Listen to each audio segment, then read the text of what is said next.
할렐루야. 4월 1일 토요일입니다. 유다서 말씀 1장 1절부터 16절까지 말씀을 읽고 은혜 나누도록 하겠습니다.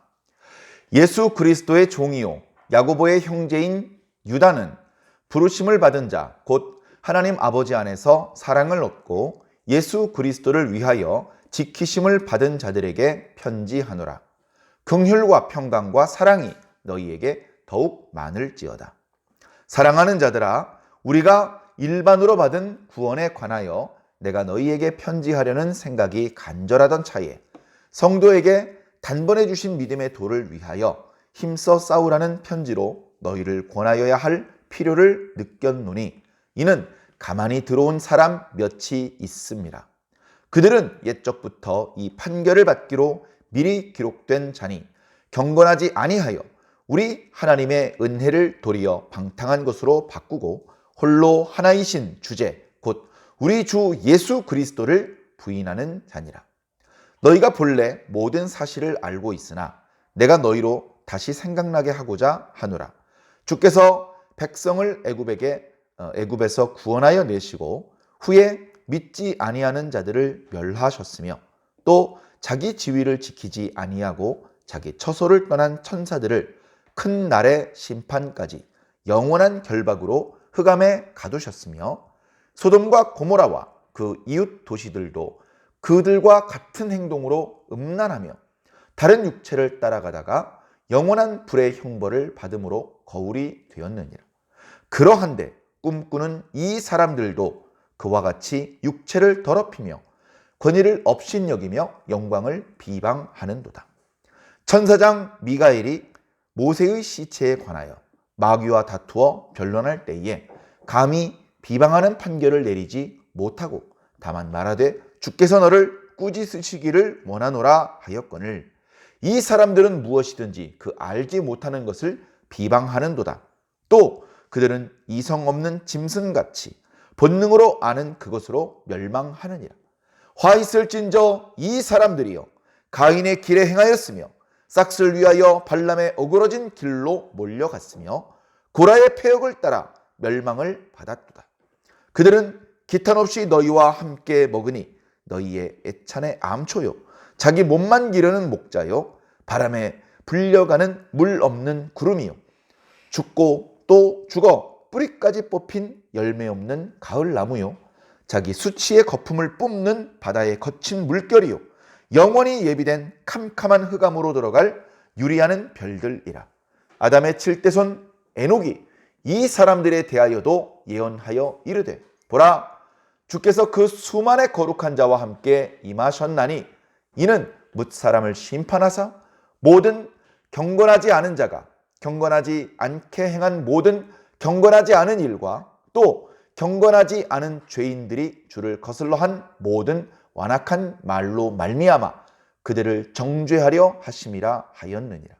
이 사람들은 원망하는 자며 불만을 토하는 자며 그 정욕대로 행하는 자라. 그 입으로 자랑하는 말을 하며 이익을 위하여 아첨하느니라. 아멘. 할렐루야. 감사합니다. 유다서 말씀은 분량이 작습니다. 유다서 말씀을 이렇게 예배 본문으로 선택하는 경우도 많지 않습니다. 특히 유다서 말씀을 인용할 때는 유다서 말씀 중에 특정한 몇몇 표현들 때문에 인용하기도 합니다. 에녹에 대한 기록이 나타나기도 하고 또 천사장 미가엘과 사탄 간의 변론의 이야기도 나타나기 때문에 그런 부분을 통해서 이제 그런 어떤 부분적으로 나타난 것을 통해서 다른 부분을 이해하는 데 도움을 주기도 하기 때문에 그렇게 인용되고는 하는데 우리가 순수하게 유다서 말씀만을 중심으로 생각하는 경우는 많지 않습니다. 그러나 이번 기회에 오늘과 내일에 걸쳐서 유다서 말씀을 잘 살펴보면 유익할 줄로 믿습니다. 미리 말씀을 드리자면 왜 하필 지금 사순절 기간에 이렇게 우리는 사무엘상 말씀과 그리고 유다서 말씀을 묵상하는 것일까? 어떤 사순절이라고 하는 절기의 특성과 어울리지 않는 말씀은 혹시 아닌가? 그런 생각도 잠시 했었습니다. 그러나 그렇지 않습니다. 자, 먼저 유다서의 말씀은 경건하지 않은 자들에 대한 심판 예고입니다. 우리 하나님의 백성들은 경건하지 않은 자로 분류되어서는 안 됩니다. 어떤 자로 분류되어야 될까요? 경건한 자. 하나님께 부르심을 받은 자, 하나님께 사랑받는 자, 하나님께 보호받는 자로 분류가 되어야 합니다. 그런 건강한 믿음을 가지고 있는 하나님의 백성들의 그 건강한 믿음을 병들게 만드는 사람들이 있으니 오늘 유다가 경고한 사람들입니다. 그런 사람들이 잘 지혜롭게 분별해서 그들로부터 악한 영향을 받지 않도록 스스로 조심해야 되고 자신의 믿음을 잘 지켜내야 됩니다. 바로 오늘 우리들이 해야 되는 일이죠. 그런 의미에서 자칫 불경건해지기 쉬운 우리들의 심령을 한 번 더 일깨워 줄 수 있는 소중한 말씀이기도 한 것입니다. 매 주일 주보에 광고를 드렸죠. 지금은 사순절 기간입니다. 이 기간을 우리가 경건하게 절제하면서 그렇게 보냅시다. 그런 말씀을 드렸는데요. 경건의 참된 의미가 무엇인지 얼마나 우리가 이해하고 있으며 얼마나 그에 어울리는 모습으로 살아가고 있는지는 각자 반성해 볼 필요가 있을 것입니다. 자, 그런가 하면 사무엘상 말씀은 우리 사순절과 어떤 연관이 있을까요? 참 많은 연관이 있습니다. 자, 먼저 우리가 경건하게 살지 않으면 사울처럼 멸망당할 수도 있다. 본래는 겸손한 사람이었고 본래는 하나님 섬길 줄 아는 사람이었는데 그런데 어느 순간 변질돼 버렸습니다. 아이고, 이 사람 처음에 겸손했던 사람 맞아? 싶을 정도로 처음과는 완전 딴판인 모습을 너무나 많이 보여주었습니다. 사무엘 선지자와 다윗과 자기 아들 요나단, 자기 딸 미갈과 결별을 했습니다. 하나님과 단절되었기 때문에 주변 사람들과의 관계가 다 끊어지고 하나님의 영이 떠나고 하나님이 부리시는 악신으로 고통당할 수밖에 없는 입장에 되었습니다. 그런 지경이 되지 않으려면 우리는 경건의 의미를 다시 한번 생각하고 주님께서 우리를 위하여 우리를 구원해내기 위하여 십자가의 고난도 마다하지 않으셨는데 그 크신 주님의 사랑과 은혜를 생각한다면 우리가 어떤 경건의 모습으로 살아가야 될지를 생각해 보게 해주는 말씀입니다. 반면 또 이런 의미도 있지요. 예수님을 예포하는 인물인 다윗. 그가 사무엘 선지자에게 기름 부음을 받고 하나님께 성령 충만을 받고 곧바로 왕관을 쓰고 옥좌에 앉은 것이 아니라 사실은 성령의 충만을 입은 뒤로부터 오히려 그는 사울의 칼날을 피해 도망 다녀야 되는 도망자 신세가 되고 말았다는 것입니다. 그가 10년 동안이나 사울의 칼날을 피하여 이리저리 도망 다녔는데 그 기간이야말로 마치 예수님께서 십자가의 고난을 당하기 위해 고난을 감수하셨던 기간과 반불한 것입니다. 성경은 그 긴 기간 동안은 있었던 일들을 다 말씀해주고 있지는 않습니다. 그 기간 얼마나 여러 가지 형태의 고통스러운 장면이 있었는지 다 말씀해주고 있지는 않습니다.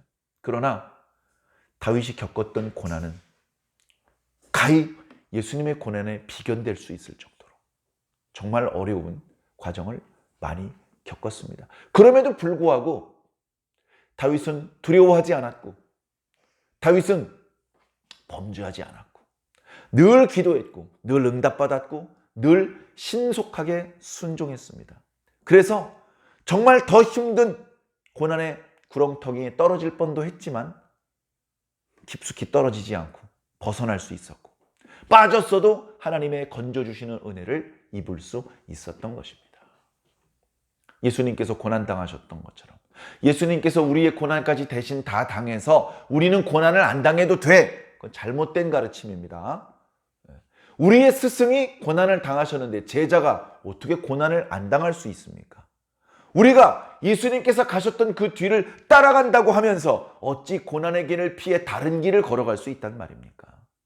예수님께서 고난 당하셨던 자리에서 나도 고난 당하시는 겁니다. 예수님께서 죽으셨던 자리에서 나도 죽어야 되는 겁니다. 그래야 다시 살아나고 그래야 하나님 세계에 들어갈 수 있는 것입니다. 그래서 이 시기에 이렇게 사무엘상 말씀 그리고 유다서 말씀을 묵상하게 된 것이 정말 감사합니다. 자, 유다는 누구냐? 유다서를 기록한 유다는 누구냐? 성경에 유다가 많이 나오죠. 야곱의 네 번째 아들도 유다잖아요. 유다 지파. 유다 지파의 제일 큰 어른 유다잖아요. 하나님을 찬송한다는 뜻이잖아요. 이름이 얼마나 멋있는지 모릅니다.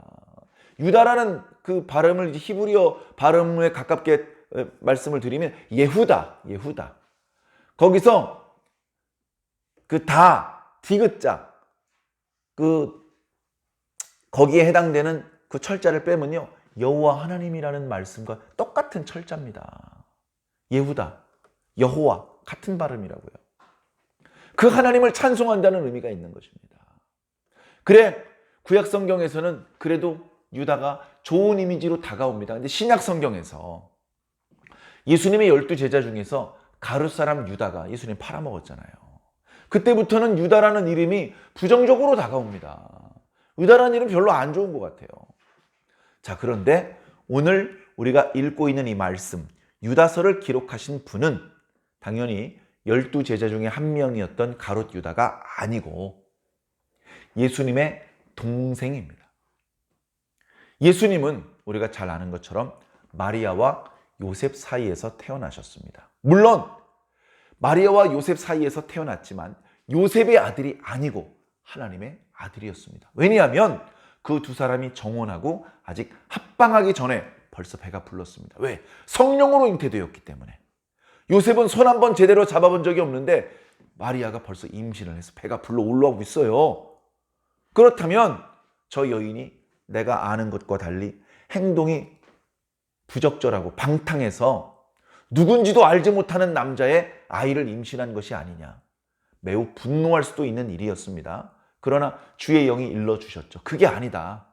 그녀가 임신하게 된 것은 하나님으로부터 말미암은 것이니 네가 걱정할 일이 아니다. 너는 두려워하지 말고 의심하지 말고 그녀를 네 아내로 맞아들여라.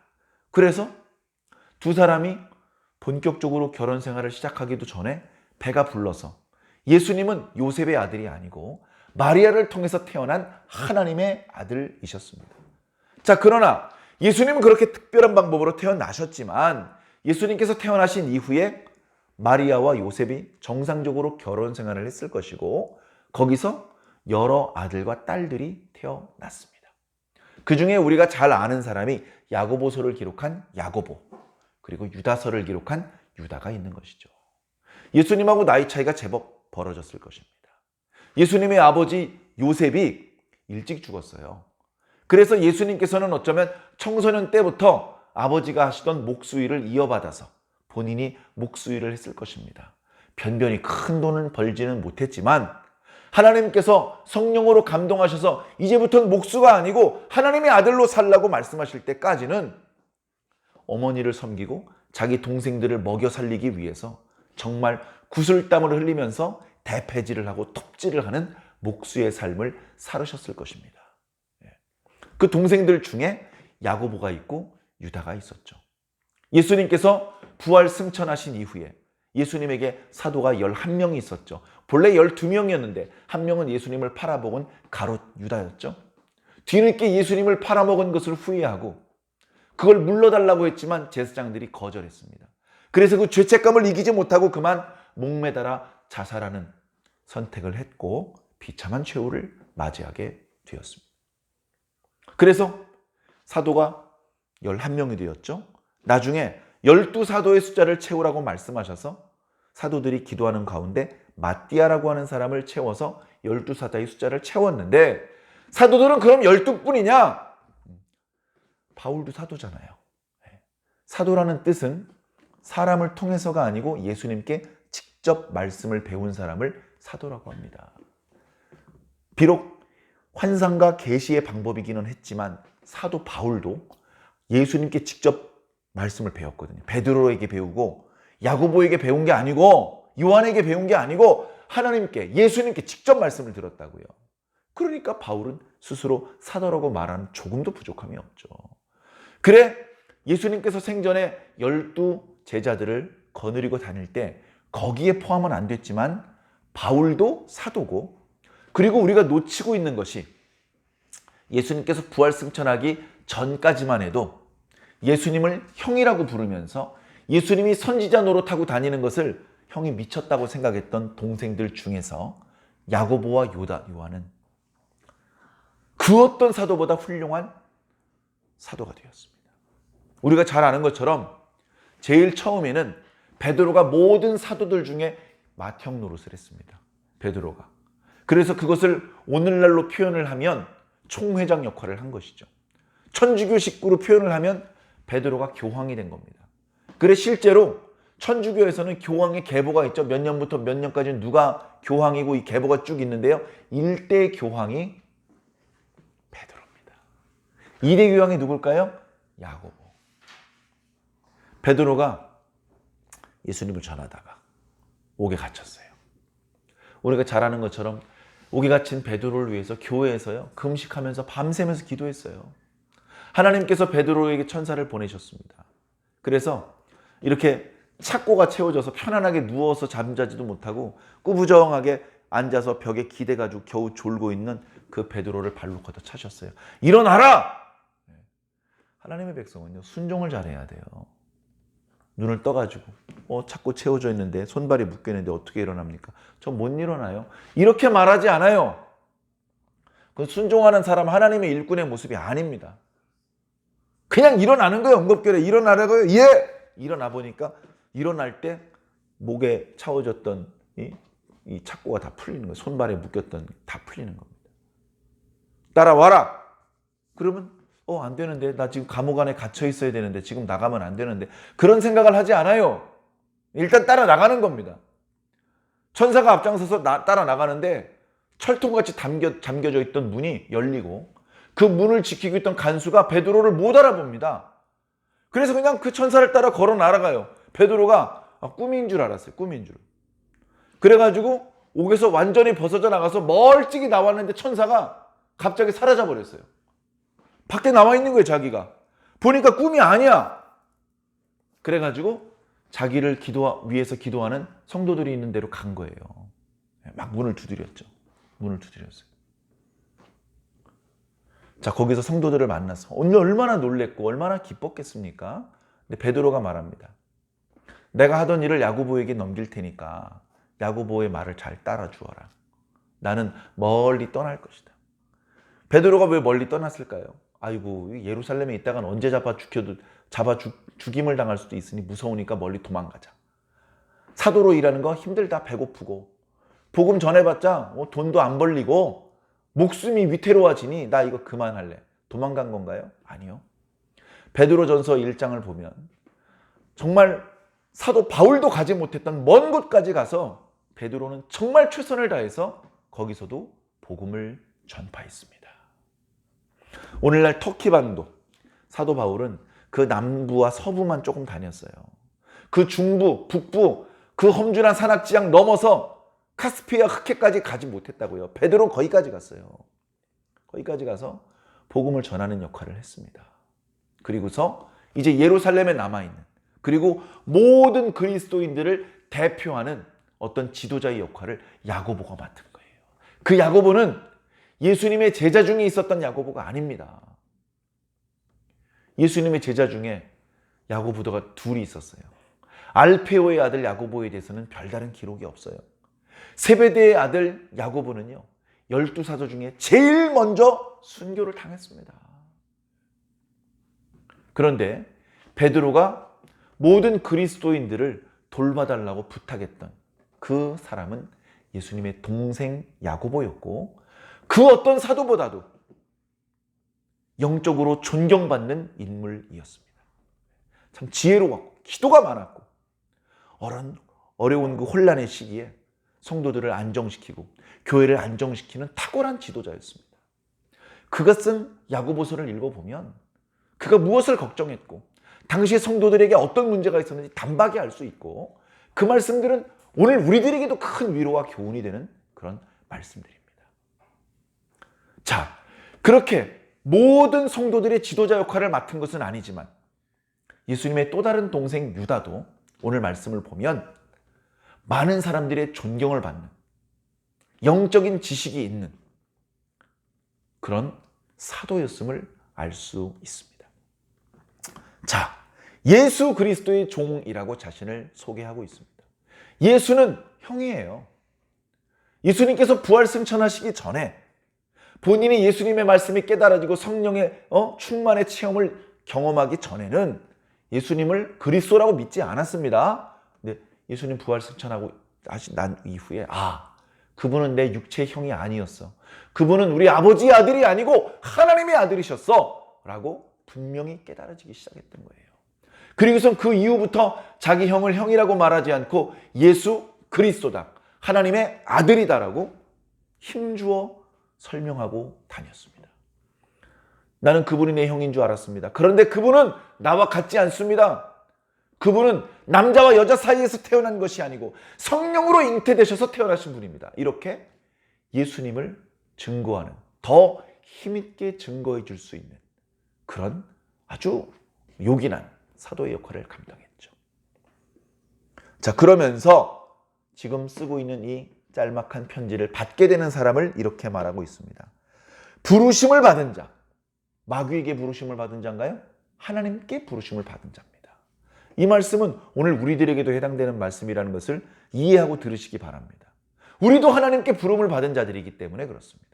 하나님께 부르심을 받은 자, 곧 하나님께 사랑받는 자, 곧 그리스도를 위해서 지키심을 받는 자, 보호를 받는 자. 오늘 우리들도 똑같잖아요. 우리도 사랑받고 우리도 보호받잖아요. 오늘 우리들에게 주시는 말씀이기도 하다는 말입니다. 그러면서 그런 너희 성도들에게 하나님의 긍휼과 평강과 사랑이 더 많아지기를 원하노라. 할렐루야.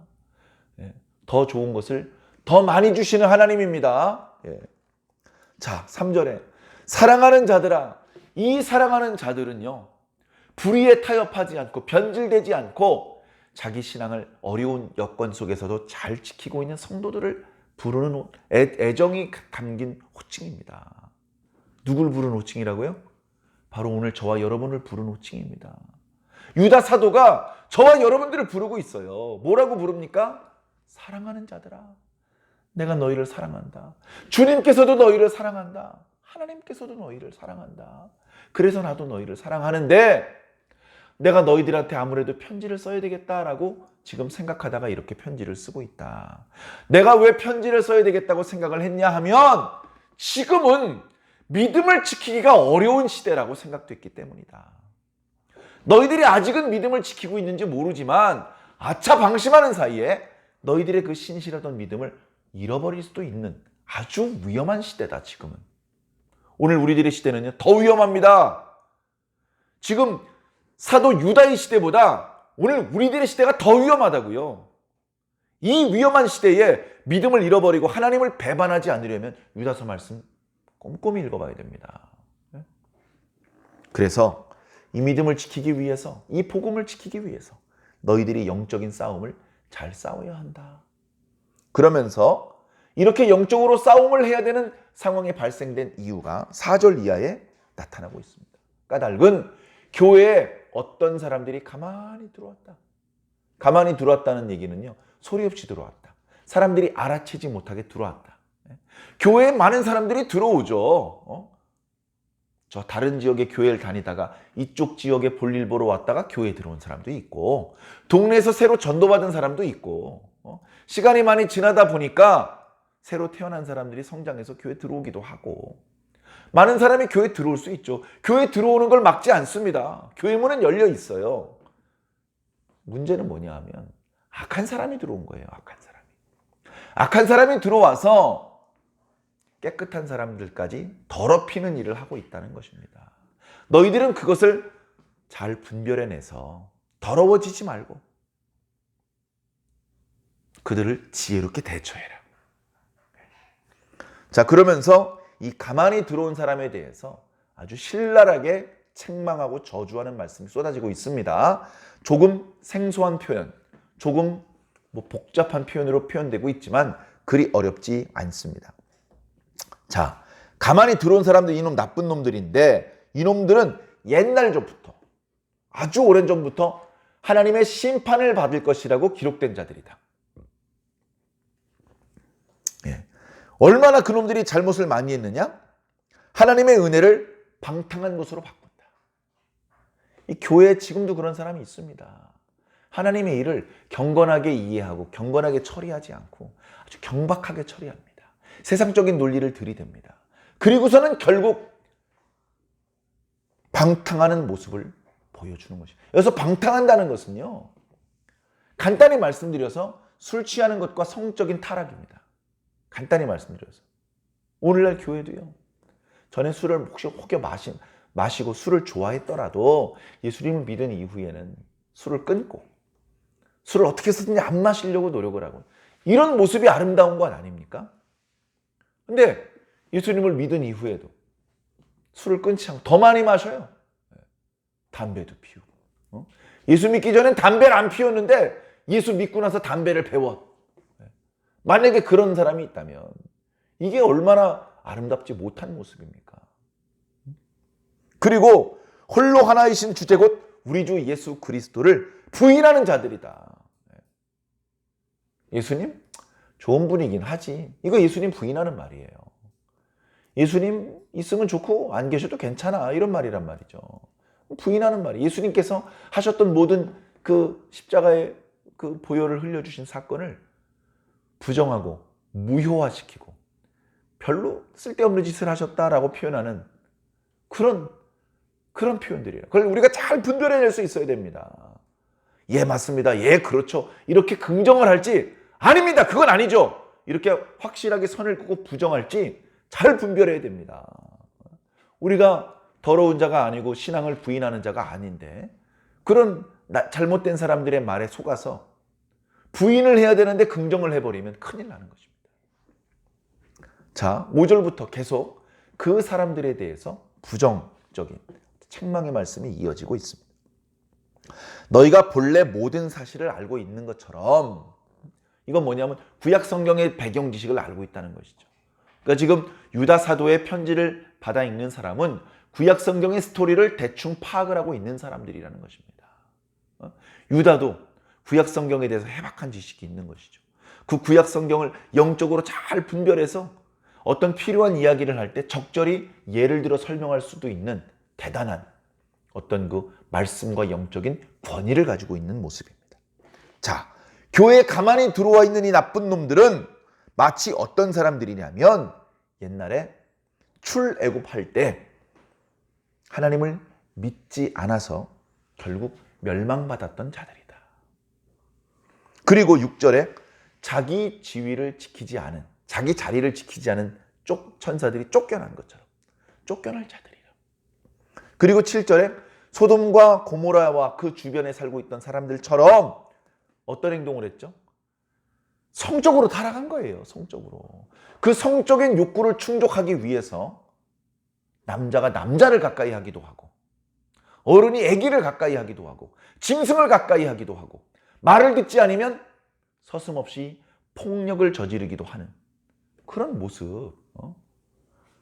그런 짐승 같은 짓을 소돔과 고모라에서 하다가 하나님께서 세상 끝에 최후의 심판 때까지 기다리지 못하시고 그때 불과 유황을 소돔과 고모라상에 쏟으셨었는데, 지금 교회에 가만히 들어온 이놈들이 그때 그 짐승 같은 짓을 하는 놈들과 똑같다. 다시 말해서 뭡니까? 이런 경건하지 못한 자들은 하나님의 심판을 피할 수 없다. 이어지는 말씀도 마찬가지죠. 이 꿈꾸는 이 사람들, 자꾸 꿈 얘기를 한다는 것이죠. 이 사람들이 뭐합니까? 꿈 얘기를 하면서 경건하게 살면 참 좋겠는데 그게 아니고 육체를 더럽혀요. 자꾸 성적인 범죄를 저지른다는 겁니다. 권위를 업신여기고 영광을 비방합니다. 자, 9절에 보면요, 천사장 미가엘이 사탄과 논쟁을 벌이는데요, 사탄이 감히 모세의 시체를 요구해요. 이런 괘씸한 놈 하면서 요구를 하고 비방을 해도 될 것 같아요. 근데 미카엘 천사장은 겸손하게 비방하지 않았어요. 비방하지 않고 그저 주님께서 너를 꾸짖기를 바라노라 이렇게 말하고 넘어갔어요. 천사장 미가엘도 겸손하게 감히 비방하는 말을 하지 않았는데 교회에 가만히 들어온 이놈들은 잘 알지도 못하면서 함부로 비방을 한다. 그래서 그 뒤에 10절에 보면 그들은 이성 없는 짐승 같고, 그리고 그들은 11절에 가인의 길을 행하며 삭슬 위하여 발람의 어그러진 길을 가고 고라의 패역을 따라 멸망을 받았도다. 가인이 어떤 죄를 졌습니까? 가인, 질투. 교회 지도자가 있어요. 성도들이 다 그 지도자의 말만 따라가요. 자기도 그 지도력, 성도들을 이리저리 컨트롤하고 이렇게 하고 싶어요. 자기한테는 권위를 주지 않아요. 그러니까 이미 교회에 권위받는 지도자의 그 권위를 무너뜨리고 질투합니다. 그게 가인의 길을 따라가는 거예요. 발람이 돈 주면 못할 짓이 없어요. 돈 주면. 돈을 좋아해. 돈 밝혀. 그 다음에 고라의 패역은 뭡니까? 고라가 뭐라 그랬습니까? 모세요, 아론이요, 너희들이 감히 하나님 백성 위에 군림하냐? 모세와 아론을 부러워하다가 미워하게 된 거예요. 자기가 그 지도자 역할을 맡고 싶은 거예요. 그랬다가 결국 하나님의 심판을 벗어나지 못했습니다. 자, 그들은 애찬의 암초요, 자기 몸만 기르는 목자요, 바람에 불려가는 물 없는 구름이요, 죽고 또 죽어서 뿌리까지 뽑힌 열매 없는 가을나무. 아무짝에도 쓸모없는 존재입니다. 물이 필요한데 구름에 물이 없어. 그냥 바람에 날아가 지나가 버려요. 열매를 먹어야 되는데 열매가 없어요. 아무짝에도 쓸모없는 존재라는 겁니다. 자기 수치의 거품을 뿜는 바다, 거친 물결이요, 영원히 예비된 캄캄한 흑암으로 들어갈 유리한 길 잃어버린 별들이라. 아담의 7대 손인 에녹이 이런 종류의 사람들에 대해서 뭐라고 책망을 했느냐? 이 내용은요, 이제 우리는 정경으로 인정하지 않고 외경이라고 그렇게 표현되는 그런 또 성경이 있습니다. 거기 에녹 전서에 1장에 이런 표현들이 있습니다. 핵심은 뭐냐? 15절에 경건치 않은 자들이 그 경건치 않은 일과 경건치 않은 말 때문에 결국 하나님의 진노와 심판을 받게 된다. 유죄로 확정 판결을 받는다. 경건하지 않은 자들이. 이 사람들은 원망하는 자며 불만을 토하는 자며 정욕대로 행하는 자다. 자랑하는 자고 이익을 위해서 아첨하는 자. 온갖 못된 짓은 이제 종합 선물 세트예요. 어쩌다 실수를 한번 잘못하는 게 아니고요, 여러 종류의 잘못을 다 합니다. 아직도 이런 종류의 사람들이 교회 안에 있습니다. 대표적으로요, 우리가 이단이라고 부르는 교회는 이런 모습들이 정말 많이 나와요. 하나님의 진리가 없고 하나님의 어떤 영적인 활동이 없고 영적인 권위가 없다 보니까 남은 건 정욕적인 거, 그 다음에 물질적인 거밖에 남는 게 없는 거예요. 그 말로가 하나님의 진노를 피할 수가 없습니다. 우리는 배고프지만, 우리는 고난 가운데 던져져 있지만 우리는 불평하지 않습니다. 우리는 곧 죽어도 오직 하나님만을 붙잡습니다. 우리는 곧 죽어도 오직 하나님의 방법대로만 삽니다. 이게 하나님 백성이고 이게 천국 백성이죠. 사랑하는 성도 여러분, 어려움이 우리에게 늘 있습니다. 평안한 기간보다 어려운 기간이 더 많은 것 같습니다. 그럼에도 불구하고 불평하지 않고 우리는 끝까지 우리가 얻게 된 이 복음을 잘 지키고 우리에게 주신 이 믿음을 잘 지켜나가야 됩니다.